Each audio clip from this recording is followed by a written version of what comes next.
দেখছেন কলকাতা টিভি, ভাস্বতী রয়েছে আপনাদের সঙ্গে। আর যে খবরের শুরুতে নজর রাখবো, মোথাবাড়ি কাণ্ডের পর হাইকোর্টে উচ্চ পর্যায়ের বৈঠক করলেন হাইকোর্টের রেজিস্ট্রার জেনারেল। বৈঠকে ছিলেন রাজ্যের মুখ্য সচিব ও স্বরাষ্ট্র সচিব।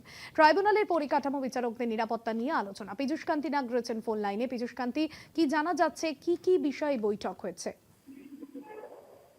দেখো, বিচারকদের আটকের ঘটনার পর সুপ্রিম কোর্ট যেভাবে নির্দেশিকা জারি করেছে, তারপরেই আজকে কলকাতা হাইকোর্টের রেজিস্ট্রারদের সঙ্গে রাজ্যের মুখ্য সচিব এবং স্বরাষ্ট্র সচিবের বৈঠক হয়। এই বৈঠকে মূলত রাজ্যের যে বর্তমান নিরাপত্তা সংক্রান্ত বিষয় এবং জুডিশিয়াল অফিসার এবং ট্রাইব্যুনালে যে সমস্ত বিচারপতিদের নাম রয়েছে তাদের নিরাপত্তা সংক্রান্ত বিষয় এবং তাদের বাড়ি এবং পরিবারের নিরাপত্তা সংক্রান্ত বিষয়, কিভাবে সেন্ট্রাল ফোর্স ডিপ্লয়েড করা হচ্ছে, সেই সামগ্রিক বিষয় নিয়ে আলোচনা হয় এই বৈঠকে।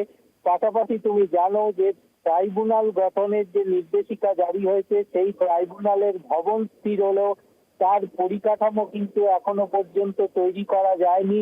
সেই বিষয়ে কত দ্রুত এই পরিকাঠামো তৈরি করে ট্রাইব্যুনাল কাজ শুরু করতে পারবে, সেই বিষয়ে এই বৈঠকে আলোচনা হয় বলে সূত্র মারফত জানা যাচ্ছে। ভাস্বতী।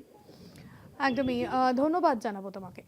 মোথাবাড়ি কাণ্ডের পর হাইকোর্টে উচ্চ পর্যায়ের বৈঠক। স্বরাষ্ট্র সচিব এবং ট্রাইব্যুনালের পরিকাঠামো, রাজ্যের মুখ্য সচিব ও স্বরাষ্ট্র সচিব বৈঠকে ছিলেন। ট্রাইব্যুনালের পরিকাঠামো, বিচারকদের নিরাপত্তা নিয়ে আলোচনা হয়, এমনটাই সূত্র মারফত জানা যাচ্ছে।